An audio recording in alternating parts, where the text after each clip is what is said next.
Good evening student. आज के video में मैं आप लोगों को बहुपद के गुणनखंड के बारे में बताऊंगा।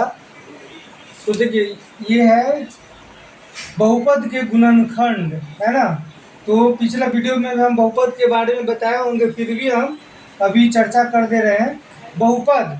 तो बहुपद के बारे में बताए थे कि बहुपद जो होता है वैसा बीजीय व्यंजक जिसके चर मान का घात जो है पूर्ण संख्या हो, वह बहुपद होगा। जैसे यहाँ पे देख सकते हैं 36x² प्लस 8x प्लस 25 में चर मान का घात 2 है, यानी यह पूर्ण संख्या है, तो यह बहुपद होगा।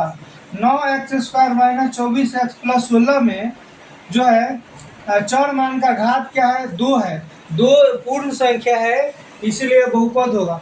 तो बहुपद का जो है परिभाषा जब पूछा जाएगा या बताया जाएगा तो सीधा एक लाइन में बोल देना है कि वैसा बीजीय व्यंजक जिसमें चर मान का घात कौन सी संख्या हो, पूर्ण संख्या हो, उसे बहुपद कहेंगे, है ना। यहाँ पर भी देखिए, इसमें चर मान का घात क्या है, पूर्ण संख्या है। हाँ, चर मान का घात यदि माइनस में रहेगा, ऋणात्मक रहेगा, तो वह बहुपद नहीं होगा। चर मान का घात यदि भिन्न के रूप में रहेगा तो वह भी बहुपद नहीं होगा। तो बहुपद हम लोग पढ़ लिए थे। यह बहुपद के गुणनखंड, ये जो बहुपद है उसका गुणनखंड कैसे करेंगे, उसका फैक्टराइजेशन कैसे करेंगे, है ना, उससे संबंधित प्रश्न इसमें होगा। तो गुणनखंड, बहुपद के गुणनखंड का मतलब बहुपद को जो है गुणनखंड करना, यानी जो है खंड करके गुना करना। गुणनखंड मतलब गुना, और खंड मतलब गुना भी करना है और खंड करना है उसको, ठीक है ना। जैसे मान लेते हैं कि a² plus 2ab plus b² हो गया, है ना। तो ये एक जो है क्या है, यह भी एक बहुपद है, ठीक है। तो इसका गुणनखंड करना है, माने इसका खंड करना है गुना के रूप में। गुणनखंड मतलब समझने के लिए हम ऐसा बता रहे हैं, है ना। या ऐसे भी बोल सकते हैं कि सरलतम बहुपद के गुणनखंड का मतलब हुआ कि बहुपद का सरलतम रूप जो है वो बहुपद का गुणनखंड हो जाएगा। या ऐसे समझने के लिए जो है बोल सकते हैं कि गुना के रूप में खंड करना। जैसे a² plus 2ab plus b² है, तो इसको हम a² plus ab plus b² लिख लेंगे, और इस दोनों में a कॉमन हो जाएगा, तो a इसमें का बच जाएगा, इसमें b बच जाएगा।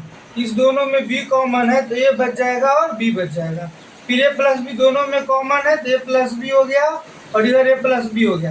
तो देखिए a plus b into a plus b, ये गुना के रूप में a² plus 2ab plus b² को ही तोड़े हैं, तो ये गुना के रूप में जो है a plus b into a plus b है, मतलब इसी का ये खंड है। a² plus 2ab plus b² जो बहुपद है, इसी का यह खंड है, इसी का टुकड़ा है जो कि गुना के रूप में है।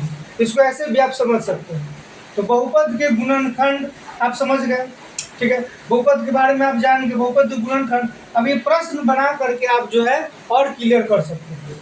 जैसे यहाँ पर a³ plus bc minus abqc minus abc के पावर 3 दिया हुआ है, और abc यहाँ कोष्ठ के बाहर में दिया हुआ है, और यहाँ करा कि क्या होगा, फिल इन द ब्लैंक्स, या खाली जगह है। तो देखिए abc तीनों में abc मौजूद है, तो abc कॉमन हो जाएगा, तो क्या बचेगा इसमें, एक a तो कॉमन आ गया, तो इसमें का बच जाएगा a², ठीक है ना। ये फिर यहाँ हो जाएगा माइनस, ठीक है, abc तो कॉमन आ गया, इसमें का क्या आ जाएगा, b², क्या आ जाएगा, b², ठीक है। abc कॉमन है, तो c क्यूब है ना, तो c² माइनस c², यानी इस कोष्टक में इस स्मॉल ब्रैकेट में बढ़ाएगा a² minus b² minus c², यही आंसर हो जाएगा इसका, a² minus b² minus c², ठीक है ना।